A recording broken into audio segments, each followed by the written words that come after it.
যারা দুশ্মনী করবে তাদের মৃত্যু কাফের হয়ে। বলছে জান্নাত পাওয়া তো দূরের কথা, জান্নাতের খুশবু পাওয়া হারাম রয়েছে।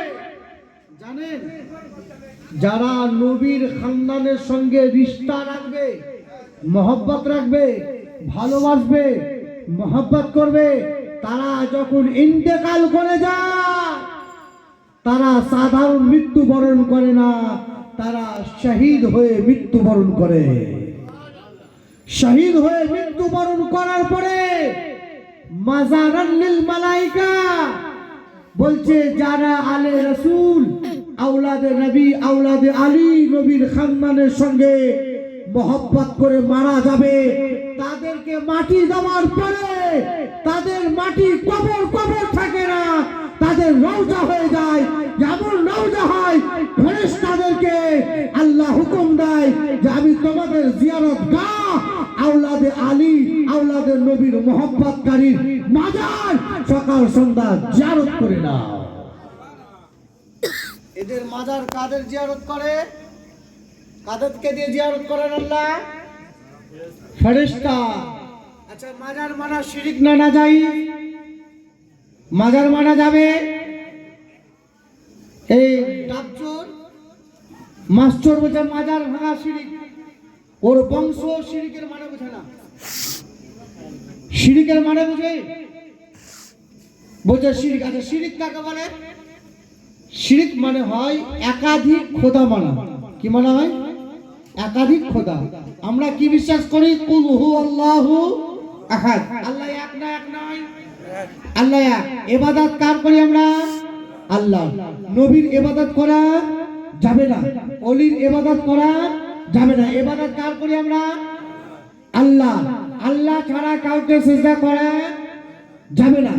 এবার শুনুন, এই মাজারে জিয়ারত করাকেই শিরক বলেছে। বলেছে না বলেনি? আচ্ছা, আল্লাহর ওলিকে মানেন আপনারা আল্লাহ বলে? একটু জোরে বলুন।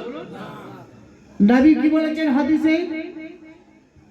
মান যারাবা কবরি ওয়াজাবাত লাহু শাফাআতি, যারা আমার রওজায় একবার জিয়ারত করলো আমার জন্য তাদেরকে শাফাআত করা ওয়াজিব হলো। জোরে বলুন সুবহানাল্লাহ। আচ্ছা, নবী যদি নবীর কেউ রওজা জিয়ারত করে, নবী কি করবে? শাফাআত করবে, সুপারিশ করবে। জোরে বলুন, একটু হ্যাঁ দেবেন। তাহলে যদি মাজার জিয়ারত করা শিরিক নাজাইজ হারাম হতো, তাহলে নবী মাজার জিয়ারত করার জন্য বলতেন? জোরে বলুন, বলতেন? বলতেন না। এই ডাবচোর বলছে যে মাজার জিয়ারত করা শিরিক। এর বাবু এই শওকত মোল্লা গোপাল ভাঁড় ইও কখনো বুঝে না শিরিকের মানে। আচ্ছা, আল্লাহর ওলিদের মাজার যান তো আল্লাহ ভেবে যান? গৌস কুতুবের মাজার যান আল্লাহ ভেবে? আচ্ছা, আল্লাহর হাত আছে? আল্লাহর পা আছে? মরদুদ গোপাল ভাঁড় মাস্টার ডাবচোর এটাও বুঝে না। আল্লাহ হাত থেকে পবিত্র, আল্লাহ কান থেকে পবিত্র, আল্লাহ চোখ থেকে পবিত্র, আল্লাহ পা থেকে পবিত্র। আরে আমরা তো প্রমাণ দিই আলে রাসূল নবীর খানদানকে হাত চুমে পা চুমে প্রমাণ দিই আমরা শিরিক থেকে বাঁচাই এবং অপরকে বাঁচাবার সুযোগ দিই। কেন? আল্লাহ পাক, আল্লাহর ওলিদের হাত চুম্বন করি, এর মানে হচ্ছে এনাদের হাত চুম্বন করলাম, প্রমাণ দিলাম আল্লাহর ওলিরা আল্লাহ নয়, আল্লাহর ওলিদের হাত আছে, আল্লাহ হাত থেকে পাকো পবিত্র আছে। এই গোপাল ভাঁড় ডাবচোর কি করে বুঝবে কোরআন না বুঝলে? কোরআন বুঝতে হলে নবীর মহব্বতের দরকার আছে। আচ্ছা বলুন, এরা কোন ডিগ্রেড ভাবুন, কোন কোটা? ইমামে শাফি রহমাতুল্লাহ আলাইহি, ইমামে শাফি রহমাতুল্লাহ আলাইহি ইমাম, শুনেন, ইমামে আজম আবু হানিফা সমস্ত ইমামের চাইতে বড় ইমাম। এই ইমামে আজমের সমস্ত ইমামের জ্ঞান শেষ আর ইমামে আজমের জ্ঞান আরম্ভ।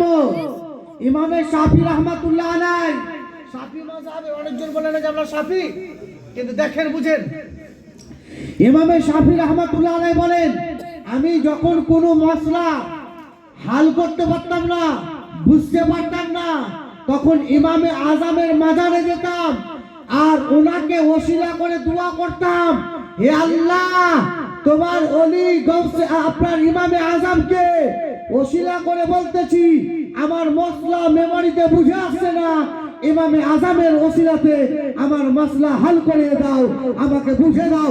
যখন ইমামে আজমকে ওসিলা করে দোয়া করতাম তখন আমার মসলাটা অটোমেটিক্যালি আমি বুঝে যেতাম। করে বলুন সুবহানাল্লাহ।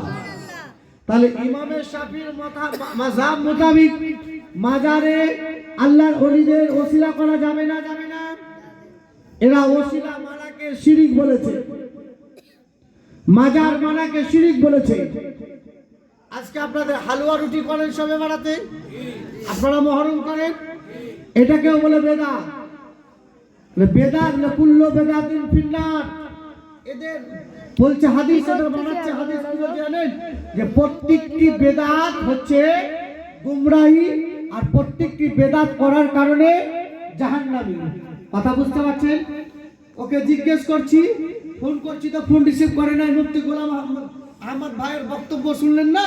এই আহমদের সাথে খুব হয়েছে, এই মুফতি সাহেবের সাথে খুব হয়েছে, চ্যালেঞ্জ করা করে হয়েছে, ও যায়নি, ডাবচুরি করে বেড়াচ্ছিল। তো শুনেন, বেদাত বলছে, বেদাতের মানে কি? বলছে নবীর আমলে ছিল না যেটা করা সেটাকে বলছে বেদাত, আর নবীর আমলে যেটা ছিল না সেটাকে করা বলছে জাহান্নামী হওয়া। আমার প্রশ্নটা বুঝতে পারলেন? ওদের বক্তব্য কি? প্রত্যেকটি বেদাত জাহান্নামী। বুঝতে পারলেন না?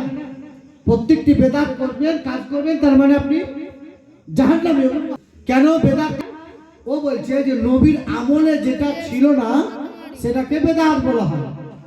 আচ্ছা বলুন, নবী পীর মানেনি, সাহাবীরা পীর মানেনি বলে বেদাত হয়, আর বেদাত হওয়ার কারণে যদি জাহান্নামী যায় ওর কথা মোতাবেক। আচ্ছা গোলাম ইয়াসিন নবীর আমলে ছিল? একটু জোরে বলুন।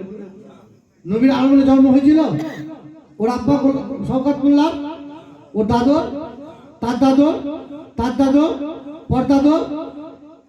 আচ্ছা নবীর আমলে ছিল না, তারপরে যদি করা হয় বেদাত হয়, আর যদি বেদাত করাতে যদি জাহান্নামী হয় তাহলে কি ওরা জাহান্নামী? কথা বুঝতে পারলেন না? ও তো ওর বাবাও তো ছিল নবীর আমলে, ও দাদাও তো নবীর আমলে ছিল না। ওকে যদি কেউ জিজ্ঞেস করে, আমি বলছি না, ওকে যদি জিজ্ঞেস করে তোমার বাবাও তো নবীর আমলে ছিল, তাহলে তোমরা জাহান্নামী। আচ্ছা একটা কথা বলি, বেদাতের দুইটি ভাগ। আমাদের বেদাতের কয়টি ভাগ? অনেকটা ভাগ আছে, আমি দুটো বলছি। বেদাতে হাসানা আর একটা হচ্ছে বেদাতে सैया। अब बेदात हसना किसे कहते हैं? वो बेदात जो कुरान और हदीस के वाक़े के मुताबिक हो, कुरान एवं হাদিসের মোতাবিক হবে, কোরআন হাদিসের অপোজিট হবে না, এটাও এক প্রকারের বেদাত। বুঝতে পারলেন না? খারাপ লাগছে? আরেকটা বেদাত বেদাতে सैया, वो बेदात जो कुरान और हदीस के वाक़े के मुताबिक ना हो, यानी कुरान और हदीस के खिलाफ हो, उल्टा। কোরআন হাদিসের মোতাবেক যদি হয় তাহলে সেটা কি হবে? বেদাতে হাসানা। আর যদি কোরআন হাদিসের খেলাফ হয় সেটা হবে বেদাতে সাইয়্যা। একটা হচ্ছে ভালো বেদাত, একটা হচ্ছে খারাপ বেদাত। ওকে ফোন করছি তো ফোন তো রিসিভ করে না। ওকে আমি বলছি যে ফ্রিজের পানি খাওয়া জায়েজ না না জায়েজ? বলছে জায়েজ। যে ফ্যানের হাওয়া খাওয়া জায়েজ, জাহাজে চাপা জায়েজ, ট্রেনে চাপা জায়েজ, এসিতে ঘুমা জায়েজ, লাইট জ্বালানো এরকম টিউবলাইট জায়েজ, তুমি যে জালসা করছো এরকম টুপি পাগড়ি পরে এরকম জায়েজ, জায়েজ, মাইকে জালসা করা জায়েজ, প্যান্ডেল করা জায়েজ। আচ্ছা ওকে আমি বলছি সব ছেড়ে দাও। বেদাত কাজ নবীর আমলে যেটা ছিল না এখন করাতেই যদি জাহান্নামী হওয়া যায়। আচ্ছা ভাবছি আপনাদেরকে বলছি, নবীর আমলে পাকা মসজিদ ছিল? একটু হ্যাঁ দিবেন। নবীর আমলে পাকা মসজিদ ছিল? নবীর আমলে মসজিদে আজান হতো? মসজিদে আজান হতো মাইকে? মসজিদে নবীর আমলে টালির মসজিদ ছিল? নবীর আমলে ফ্রিজের পানি ছিল? নবীর আমলে এসি ছিল? বলছি এসির পানি খাওয়া যায়, আবার শবে বরাতে হালুয়া করা হারাম। বুঝতে পারলেন না? বলছে শবে বরাত করা শিরক বেদাত। যে কেন? যে নবীর আমলে ছিল না। আচ্ছা নবীর আমলে তো এসি ছিল না, বলছে এসিতে খাওয়া ঘুমা ঠিক, ফ্রিজের পানি খাওয়া বলছে এটা শিরিক বেদাত, মানে জায়েজ। কেন? যেটা ফায়দা হচ্ছে। হালুয়া রুটি খাওয়া যেটা বেদাত শিরিক, যে কেন? যে নবী খায়নি। বলে মাজার জিয়ারত করা যেটা শিরিক বেদাত, যে কেন? নবী মাজার জিয়ারত করেনি। এই ইহুদি দালালকে কি বলবো বলেন? ফ্রিজের পানি ফ্রিজ নবীর আমলে ছিল না, খাওয়া যায়। এসি নবীর আমলে ছিল না, এসির হাওয়া খাওয়া যায় নবীর আমলে। ফ্যান ছিল না, ফ্যানের হাওয়া খাওয়া যায় নবীর আমলে। জাহাজ ছিল না, জাহাজে চলা যায় নবীর আমলে। ট্রেন ছিল না, ট্রেনে চলা আপনার গোলাম ইয়াসিনের জন্য জায়েজ আছে। গোলাম ইয়াসিনের জন্য ফোন ব্যবহার করা জায়েজ আছে। গোলাম ইয়াসিনের জন্য মোবাইল ফোন ব্যবহার করা জায়েজ আছে। নবীর জামানে ফেসবুক ইউটিউব ছিল না, এটা জায়েজ আপনার ব্যবহার করা জায়েজ আছে। এটা বেদাত নয়। খালি কি বল বেদাত হচ্ছে মহরম। কি বল? নবীর আমলে ছিল না মহরম, নবীর আমলে ছিল না শবে বরাত, নবীর আমলে ছিল না শবে মেরাজের রোজা, নবীর আমলে ছিল না শবে বরাতের রোজা। এগুলোকে কি বলে বলেন তো? ও জবাব দিতে পারবে? ওকে যদি বলা হয় তোমার বাপ যে প্যান্টটা পরে, তোমার বংশতে যে প্যান্টটা পরে, ওই প্যান্টটা কোন নবী পরেছে? পারবে জবাব দিতে? তাহলে প্যান্টটাও তো খুলে ফেলতে হবে। হ্যাঁ, আরে পা থেকে মুখ পর্যন্ত একজন আলা হযরত আজিমুল বরকত মুজাদ্দিদুদ্দিন মিল্লাত পৃথিবীর মানুষকে ওই জ্ঞান দিয়েছে, মানুষকে জ্ঞান বুঝিয়ে দিয়েছেন একদম খোলসা করে, যে বেদাতের দুই ভাগে বিভক্ত। একটা হচ্ছে বেদাতে হাসানা, আর একটা হচ্ছে বেদাতে সাইয়্যা। যেটা কোরআন হাদিসে উল্টা হবে, খেলাফ হবে, সেটা হবে বেদাতে সাইয়্যা, ওই বেদাতটা খারাপ। আর একটা হচ্ছে বেদাতে হাসানা, যে বেদাত করলে লাভ হয় না, মানুষের জন্য হবে। ওই বেদাত করতে গেলে নেকি পাওয়া যায়, সব পাওয়া যায় এবং জান্নাতি হওয়া যায়। যেটা বলুন সুবহানাল্লাহ। আচ্ছা ওর মোতাবিক, ওর কথা মোতাবিক মসজিদে আযান দেওয়া বন্ধ করতে হবে। নবীর আমলে মসজিদে আযান হয়নি, নবীর আমলে এসি ছিল না, নবীর আমলে ফ্রিজ ছিল না, নবীর আমলে ইউটিউব ছিল না, নবীর আমলে ফেসবুক ছিল না। তাহলে আপনারা তো জাহান্নামী। আপনারা ফেসবুক ব্যবহার করেন না? জি, জোরে বলুন। ব্যবহার করা। ইউটিউব ব্যবহার করা। আচ্ছা টিভি আপনাদের এলাকায় দেখেন? টিভি এখন উঠে গেছে। টিভি দেখেন না? এখন উঠে গেছে, কি দেখেন? সব মোবাইল এসে গেছে, টিভি বন্ধ, কিছুই চলে না, মোবাইল চলে আছে। জি, টিভি। আচ্ছা আপনাদের এলাকায় মোটরসাইকেল আছে? মোটরসাইকেল, জি, মোটরসাইকেল চালান? জি। আচ্ছা ওদের কথা মোতাবেক মোটরসাইকেল নবীর আমলে ছিল না, ছিল না? তাহলে মোটরসাইকেল চালাচ্ছেন বলে আপনারা তো জাহান্নামী। আচ্ছা নবীর আমলে এরকম চপ্পল ছিল? না, না, না। তাহলে ছিল না, তাহলে আপনারা পশ্চিমবঙ্গ মোতাবেক ওর কথা মোতাবেক সবই তো জাহান্নামী। জি, হ্যাঁ, জি। আচ্ছা আপনারা এই যে এরকম বক্স ব্যবহার করছেন, তাহলে তো আপনারা জাহান্নামী। এরকম ফুল ব্যবহার করছেন, এটা জাহান্নামী আপনারা ওর কথা মোতাবেক। তার মানে বোঝা গেল ও কথাটা যেটা বলছে, ওই ইংরেজদের ঘুষ খেয়েছে, ওই ইংরেজদের দালাল আছে, ওই ইসরায়েলি প্রোডাক্ট আছে। যদি আহলে সুন্নাত ওয়াল জামাতের বংশধরের সাথে রিশতা থাকতো, তাহলে বলতো বেদাতে হাসানা, মাইকে আজান দিলে মানুষের উপকার হয়, ফ্রিজের পানি খেলে মানুষের উপকার হয়, এসিতে মানুষের ক্ষতি হয় না, উপকার হয়। মানুষের মাইকে আজান দিতে গেলে উপকার হয়, জাহাজে চলতে গেলে আপনার ফায়দা হয়, ট্রেনে চলতে গেলে ফায়দা হয়, মাইকে আজান দিতে গেলে ফায়দা হয়, মোবাইল ব্যবহার করতে গেলে ফায়দা হয়। এটা বেদাতে সাইয়্যা নয়, এটা হচ্ছে বেদাতে হাসানা। যে বেদাত মানুষের ক্ষতি করে না, উপকার করে, ওই বেদাত করা হারাম নয়, নাজায়েজ নয়, গুনাহ নয়, জাহান্নামী নয়, জান্নাতে যাওয়া একটা জায়গা রয়েছে। সুবহানাল্লাহ, সুবহানাল্লাহ। আচ্ছা মাইকে আজান দিলে গুনাহ হবে না। আচ্ছা এটা কি করে বেদাত হয়? আচ্ছা আপনি বাড়িতে, আচ্ছা কি বলবো আপনাকে, আর কি বলে বোঝাবো, এদের কথা কি মেমোরিতে বোঝা আছে। আচ্ছা শুনেছেন আর একটা ব্যক্তি আছে, আর একটা ব্যক্তি আছে, বুঝতে পেরেছেন? এই হালুয়া খাওয়া, মুহররম করা, শবে বরাত করা, শবে মারাজ করাটাকেই বেদাত শিরিক বলছে। কেন? কিসের জন্য? নবীর আমলে ছিল না। আরেকজন ব্যক্তি বলেছে কি জানেন? আচ্ছা আপনাদের এলাকায় কোরআনের ফরমান হচ্ছে যে একটা ছেলে 2 বছর দুধ পান করতে নেই, ছেলে বা মেয়ে। ক বছর? 2 বছর। 2 বছর। কয় বছর? 2 বছর 2 বছর। কার কথা? আল্লাহর কথা। কোনো ব্যক্তি, কোনো মৌলভী যদি বলে 80 বছর বয়সেও দুধ খেতে পারে, কথাটা মানা যাবে? না একজন ব্যক্তি কাজ্জাব বিন ইউসুফ, কাজ্জাব বিন মানে ইউসুফ মানে বুঝতে পারছেন, বাংলাদেশের রাজ্জাক বিন ইউসুফ জি কি বলেছে জানেন? যে মায়ের দুধ যতদিন পারে ততদিন খাবে। আচ্ছা, এই কথাটা হাদিস কোরআন মোতাবেক হবে? না হ্যাঁ? না এদের মাথায় কি জি ভরা চাল্লাই জানে, ওরাই জানে। আরেকটা কথা আপনাদেরকে মশলা বলছি, কোরআন শরীফ যদি কোনো রিজেক্ট হয়ে যায়, পড়ে যাওয়ার যোগ্য, পড়তে পারছেন না, ছিঁড়ে গেছে, ফেটে গেছে, বুঝতে পারছেন না, তখন ওই কোরআন শরীফটাকে কি করবেন? খুব যদি মশলা যদি না জানা থাকে তাহলে কি বলবে? আপনারা কি বলছে? পানিতে ফেলে দেন জি না, কি বলবেন? আগুনে পুড়িয়ে দেওয়ার জন্য কোনো মুসলমান বলবে? না একটু জোরে বলুন। না মুসলমান বলবে? বলবে না। এই রাজ্জাক বিন ইউসুফ বাংলাদেশের কি বলেছে? যদি কোরআন শরীফ ছিঁড়ে ফেটে যায় তো বলছে আগুনে পুড়িয়ে দাও। এটা হচ্ছে হাদিসের কথা। শুনেছেন ফেসবুকে, ইউটিউবে? না শুনেননি? যদি কাউরি যদি নেওয়ার ইচ্ছা থাকে তাহলে আমার হুজরাখানাতে যাবেন, আপনাকে দিয়ে দেবো। এই রাজ্জাক বিন ইউসুফ বলেছে। এর জন্য বলছি যে এই সব ব্যক্তির বক্তব্য শুনবেন খুব সাবধান। আচ্ছা, কোন গরিব মানুষ যদি মনে করে আমি 500 টাকার মাছ কিলো কিনে খাবো, আচ্ছা ও জাহান্নামে যাবে? না দামি মাছ কিনে খাবো, ইচ্ছা করলে খেতে পারেন না? হ্যাঁ পারে হ্যাঁ? এই রাজ্জাক বিন ইউসুফ বাংলাদেশে কি বলেছে? যদি কোনো গরিব ব্যক্তি দামি মাছ কিনে খায়, ওই দামি মাছ কিনে খাওয়ালে বলছে ও জাহান্নামে যাবে। আবার কোনো যদি বড় লোক, যদি গরিব মাছ, বড় লোক যদি কোনো কমা দামের মাছ কিনে খায় তো বলছে জাহান্নামে যাবে। এসব কোন ধরনের মৌলবি বলেন তো?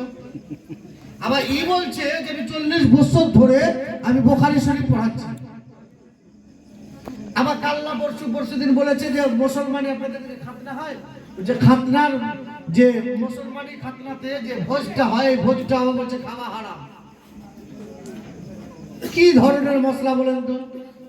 হাদিস কোরআন পড়ে না, কোন জায়গা থেকে ডাব চুরি করে, মলবি চুরি করে, আর মাছ চুরি করে খেয়ে দিয়ে জালসাতে বক্তব্য দিতে শুরু করছে। এর জন্য বলছি, যখন জালসাতে মৌলানা নিয়ে আসবেন তখন অবশ্যই বুঝবেন যে সেই ব্যক্তি জ্ঞানী না জ্ঞানী নয়। যার বক্তব্য শুনে আপনার ফায়দা হবে না গুনাহগার হবে, আপনার গুনাহ আছে না নেকি আছে, আপনার ঈমান ঠিক থাকবে কি থাকবে না। বলছিলাম মাজার জিয়ারত করা জায়েজ আছে, মাজারে ফুল দেওয়া জায়েজ আছে, মাজারে চাদর দেওয়া জায়েজ আছে, শবে বারাত করা জায়েজ আছে, শবে মেরাজ করা জায়েজ আছে। গাউসে পাক রাদিয়াল্লাহু তাআলা আনহুর যারা আশিক দেওয়ানা হবে, ভক্ত হবে, তারা আল্লাহর ওলিদেরকে অবশ্যই মানবে। আচ্ছা, আল্লাহর ওলিদেরকে মানা, নামাজ পড়ে না পড়ে? নামাজ পড়ে নামাজ পড়ে। আপনারা নামাজ পড়েন না পড়েন না? গাউসে পাক রাদিয়াল্লাহু তাআলা আনহু কত বছর ধরে বেঁচে ছিলেন? 90 থেকে 91 বছর ধরে। যে ঘটনাটা বলছিলাম সেই ঘটনাটা এবার আসুন। মায়ের পেটটা প্রকাশ্য না অপ্রকাশ্য? অপ্রকাশ্য। মায়ের পেটের ভিতরে কি আছে সাধারণ মানুষে বলতে পারবে না। যেটাই সাধারণ মানুষের জন্য অসম্ভব, সেটাই আল্লাহর ওলিদের দ্বারাই সম্ভব। বলেই তো গাউসে পাকের আম্মা জানকে ব্যক্ত করেছিলেন গাউসে পাক যে আমি তোমার গর্ভে ছিলাম, তোমার গর্ভে থেকে আমি বাঘ রূপ ধারণ করে আমি শয়তানকে আক্রমণ করেছি, হামলা করেছি। বোঝা গেল আল্লাহর ওলিগণ মায়ের পেটের ভিতর থেকে সারা পৃথিবী দেখতে পায়। বলুন সুবহানাল্লাহ। সুবহানাল্লাহ। গাউসে পাক রাদিয়াল্লাহু তাআলা আনহু মায়ের পেটের ভিতর থেকে পৃথিবীতে আসলেন রমজান মাসের প্রথম 5 তারিখ, রমজান মাসের প্রথম তারিখ, রমজান মাসের প্রথম তারিখ। ওনার মা বারবার চেষ্টা করিয়েছিলেন দুধ পান করার জন্য। যেমনই সূর্য দিনের বেলায় হয়, আব্দুল কাদের জিলানীকে বারবার চেষ্টা করে দুধ খাওয়াবার, দুধ খাওয়াতে পারেনি। উম্মুল খায়র ফাতেমা রাদিয়াল্লাহু তাআলা আনহাকে ওনার কওমের মানুষ, এলাকার মানুষ জিজ্ঞেস করেছিল, ফাতেমা আজকে রোজা না? রোজা নয়। হযরতে উম্মুল খায়র ফাতেমা বলেছিল আজকে রোজা। বলে কি করে, তুমি কি চাঁদ দেখেছো? উম্মুল খায়র ফাতেমা বলেছে আমি চাঁদ দেখিনি, এটা বাস্তব, কিন্তু আমার চাঁদ আব্দুল কাদের জিলানী দিনের বেলায় দুধ পান করেনি। তখনই আমি বুঝে নিয়েছিলাম যে আব্দুল কাদের জিলানী মায়ের পেটের ভিতর থেকে আল্লাহর তাসবিহ পাঠ করতে পারে, সেই আল্লাহর ওলি দুনিয়াতে এসে রোজার মাসে দিনের বেলায় দুধ পান করেনি, তখনই আমি বলেছিলাম আজকে রোজার দিন রয়েছে। সুবহানাল্লাহ। যে আল্লাহর ওলিদের ক্ষমতা 90 থেকে 91 বছর ধরে জিন্দেগি বসর করেছে। কেমন জিন্দেগি! আব্দুল কাদের জিলানী মায়ের পেটের ভিতর থেকে পৃথিবীতে আসলেন, রোজা করলে রোজা রেখেছিলেন, রোজা করে পৃথিবীতে এসেছিলেন। আসার পরে আব্দুল কাদের জিলানী রহমতুল্লাহ আলাইকে কোন একটা সময় কোন একটা টাইমে ওনার মা মাদ্রাসা অথবা মক্তবে ভর্তি করার জন্য পাঠিয়েছিলেন। পাঠিয়ে দেওয়ার পরে নিজের কারি, নিজের ওস্তাদ, নিজের টিচার একজন ব্যক্তি কেরাত করেছিলেন। ওই কারির কেরাতের একটি আয়াতের 11 রকমের তর্জমা করেছিলেন। জোরে বলুন। সুবহানাল্লাহ। কাউরির কাছে পড়েনি, 11 প্রকারের মানে বলেছিলেন এবং 40 প্রকারের শানে নজুল একটা আয়াতের তর্জমা করেছিলেন। জোরে বলুন সুবহানাল্লাহ। সুবহানাল্লাহ। নিজের টিচার প্রথম দিন বিসমিল্লাহ খালি পড়াচ্ছে, বলো আব্দুল কাদের আউযু বিল্লাহি মিনাশ শাইতানির রাজীম বিসমিল্লাহির রহমানির রহিম। উনি 1 থেকে নিয়ে 1 পারা, 2 পারা, 3 পারা, কেউ বলেছে 17 পারা, কেউ বলেছে 18 পারা, কেউ বলেছে 19 পারা। প্রথম দিন বিসমিল্লাহ খানি করতে গিয়ে নিজের টিচারকে 18 থেকে 19 পারা কোরআন মুখস্থ শুনিয়েছে। জোরে বলুন সুবহানাল্লাহ। সুবহানাল্লাহ। সুবহানাল্লাহ। ওনার টিচার, ওনার ওস্তাদ জিজ্ঞেস করেছিল, আব্দুল কাদের তুমি কোরআন কোন জায়গায় শিখলে, কোন মাদ্রাসায়, কোন মক্তবে পড়াশোনা করেছিলে? আব্দুল কাদের জিলানী উত্তর দিয়েছিলেন, আমি কোন মক্তবে, কোন মাদ্রাসাতে, কোন জায়গায় পড়াশোনা করিনি, তবে এত শুদ্ধভাবে, এত সহিভাবে, এত ভালোভাবে কোরআন কিভাবে শিখলে, কোন জায়গায় বুঝলে? আব্দুল কাদের জিলানী বলেছিল, শোনেন আমি কোন মাদ্রাসায় পড়াশোনা করিনি, কোন বক্তব্যে পড়াশোনা করিনি। বলে শিখলে কি করে? বলে আমার মায়ের পেটের ভিতরে আমি ছিলাম, আমার মা কোরআন পড়তো আর মায়ের কোরআন পড়া আমি শুনে শুনে মুখস্থ করে নিতাম। জন্য বলো সুবহানাল্লাহ। ইনি হচ্ছে আব্দুল কাদের জিলানী, বড় পীর গৌসে আজম। একটু এদিকে আসেন। আব্দুল কাদের জিলানী মাদ্রাসায় যেতেন, সময় পথ চলতেন, ডান সাইডে সময় দেখতে পেতেন সাদা রেশম কাপড় পরিধান করে কিছু ব্যক্তি সময় দেখতেন, বাম সাইডে কিছু ব্যক্তি সাদা রেশম কাপড় পরিধান করে। জিজ্ঞেস করেছিল, এরা কারা? বলেছে এরা ছিল আল্লাহর ফেরেশতারা, বডিগার্ড হিসাবে আব্দুল কাদের জিলানীর ফেরেশতারা গার্ড দিত। জোরে বলুন সুবহানাল্লাহ। আব্দুল কাদের জিলানী রাহমাতুল্লাহ আলাইহি মাদ্রাসা গেলেন। মাদ্রাসা যাওয়ার পরে উনি এমন কোরআন, আল্লাহ তাআলার যে বিধান, নবী ও নবীর যে মহব্বত, প্রেম প্রীতি, শরিয়ত, মারিফত, হাকিকত সমস্ত এমন জ্ঞান অর্জন করেছিলেন হযরত আব্দুল কাদের জিলানী রাহমাতুল্লাহ আলাইহি। যেমন উনি জ্ঞানী ছিলেন, তেমন উনি আবেদ ছিলেন, আল্লাহর ইবাদত করতেন। কেমন ইবাদত জানেন বাপজিরা আমার, সোনার মানিকেরা একটু শুনুন কেমন ইবাদত আব্দুল কাদের জিলানী। এশার ওযু করলেন, এশার ওযু করার পরে উনি কোরআন শরীফ পড়তেন। এশার ওযুতে ফজরের ওয়াক্ত শুরু হওয়ার আগে পর্যন্ত 1 খতম করে কোরআন শরীফ প্রত্যেক দিন পড়তেন। 15 বছর ধরে 1 খতম করে কোরআন শরীফ রাতের বেলায় খতম করতেন। ইনি হচ্ছেন আব্দুল কাদের জিলানী। এশার নামাজ পড়ার জন্য উনি ওযু করতেন, আর এই এশার ওযুতে ফজরের নামাজ একদিন নয়, 2 দিন নয়, শেষ করে দেব। এশার ওযুতে একদিন নয়, 2 দিন নয়, এশার ওযুতে ফজরের নামাজ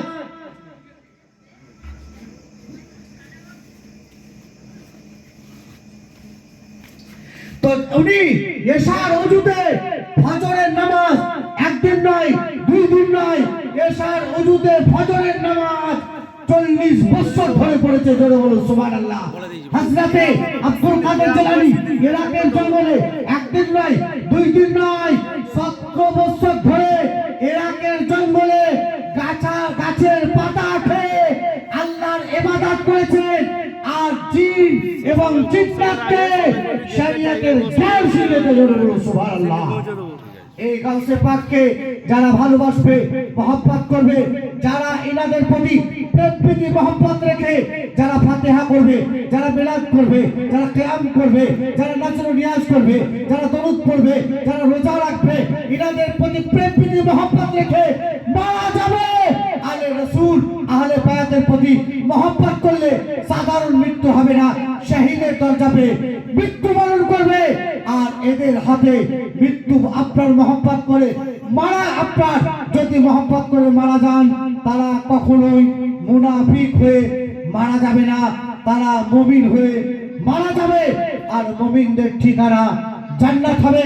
এর জন্যই নবী মুস্তাফার প্রতি প্রেম প্রীতি মহব্বত রাখুন, ভালোবাসুন, নামাজ পড়ুন, রোজা রাখুন, হজ করুন, যাকাত দান, কবরে মাজার, কবর জিয়ারত করা জায়েজ আছে, মাজার জিয়ারত করা জায়েজ আছে, মাজারে গোলাপ ফুল দেওয়া জায়েজ আছে, শবে বরাতে হালুয়া রুটি করা জায়েজ আছে, মুহররম মাসে রোজা রাখা জায়েজ আছে, মুহররমকে কেন্দ্র করে হজ করা জায়েজ আছে, যাকাত দেওয়া জায়েজ আছে, বিরিয়ানি তৈরি করা, খিচুড়ি করা জায়েজ আছে।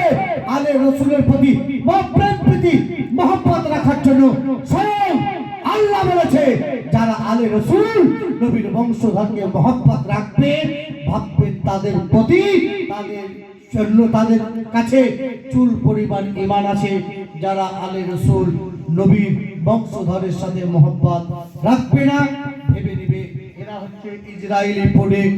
মোট কথায় এরা হচ্ছে এজিদের পক্ষে। যারা এজিদের পক্ষে থাকবে তাদেরকে সাথ দেওয়া যাবে না, এজিদের পক্ষে সাথ দেওয়া যাবে না। যে নবী মুস্তাফা নওসা ইমামে হুসাইনকে যেভাবে কষ্ট দিয়েছে, ওই এজিদের সৈন্যকে কোনো সময় কোনো টাইমে তাদেরকে সঙ্গী দেওয়া যাবে না। বাপজির আমার, সোনার মানিকেরা, নামাজ পড়ুন, রোজা রাখুন, হজ করেন, যাকাত দান, শরীয়ত মোতাবেক চলুন, গৌস খাজা রাজার প্রতি প্রেম প্রীতি মহব্বত রাখো। অবশ্যই অবশ্যই রমজান মাস আগামীতে আসছে, অবশ্যই রোজা রাখবেন। ইচ্ছাকৃত কোনো ব্যক্তি যদি একটি রোজা কাজা করে দেয়, সুস্থ শরীরে একটি রোজা কাজা করার জন্য ইচ্ছাকৃত একটা রোজাটা তো করতে হবে, তার সঙ্গে 6/60 রোজা তাকে কাফারা দিতে হবে, অর্থাৎ জরিমানা দিতে হবে। রমজান মাস রোজা আসছে, সবাই রোজা রাখবো, বলে ইনশাআল্লাহ রোজা রাখবো। তো আবদাল জিনারা আল্লাহ ওয়ালা হয়েছে, নামাজ পড়ে, রোজা রেখে, হজ করে, মা বাপকে ভালোবেসে, মা বাপকে নারাজ করে নয়, মা বাপকে নারাজ করে নয়, মা বাপের চেহারা দর্শন করার জন্য নবী পাক সাল্লাল্লাহু আলাইহি ওয়াসাল্লাম বলেছেন, কোন ব্যক্তি 2 লাখ, 5 লাখ, 6 লাখ টাকা খরচ করে হজ করবে, হজ কবুল হবে কিনা কোনো গ্যারান্টি নাই। যদি হজ কবুল হয়, কবুল হজে যতটা নেকি আছে, যদি নিজের মা বাপের দিকে, নিজের ছেলে মেয়ে পা থেকে মাথা অবধি চেহারার দিকে একবার দর্শন করে, কবুল হজের চাইতেও বেশি নেকি পাবে। আল্লাহর ওলির দরবারে যান, যেতে হবে, যান, ঠিক আছে, তার সঙ্গে সঙ্গে মা বাপকেও ভালোবাসতে হবে। যেমন ওযু না করলে নামাজ হয় না, নামাজ না করে তৈরি করা আল্লাহর জান্নাত পাওয়া যায় না, ওই রকম মা বাপকে জান্নাতের চাবি বলা হয়েছে। মা বাপকে ভালোবাসুন, মা বাপের খিদমত করবেন, বাড়ি থেকে বেরিয়ে যাবেন, মা বাপকে সালাম করে যাবেন, বাড়ি থেকে বাহির থেকে আসবেন, মা বাপকে সালাম করবেন, সালাম কালাম করে মা বাপের দোয়া যদি কোনো ব্যক্তি জন্য, ছেলে মেয়ের জন্য করে, কখনো বিপদে পড়বেন না। 5 টাকা ইনকাম করবেন, 5 লাখ টাকার মতো আপনার টাকা দিয়ে বরকত দিবে আল্লাহ তাআলা। আমাকে আপনাকে সকলকে যেন 5 ওয়াক্ত নামাজ পড়ার তৌফিক দান করে। সকলে মিলে বলুন আল্লাহুম্মা আমিন। আমি যা কিছু বললাম যদি বলা এবং ভাষার মধ্যে ভুল হয়, আল্লাহর রাস্তে ক্ষমা করবেন। আস্তাগফিরুল্লাহ রাব্বি মিন কুল্লি যামবি ওয়া আতুবু ইলাইহি। আশহাদু আল্লা ইলাহা ইল্লাল্লাহু ওয়া আশহাদু আন্না মুহাম্মাদান আবদুহু ওয়া রাসূলুহু। আমি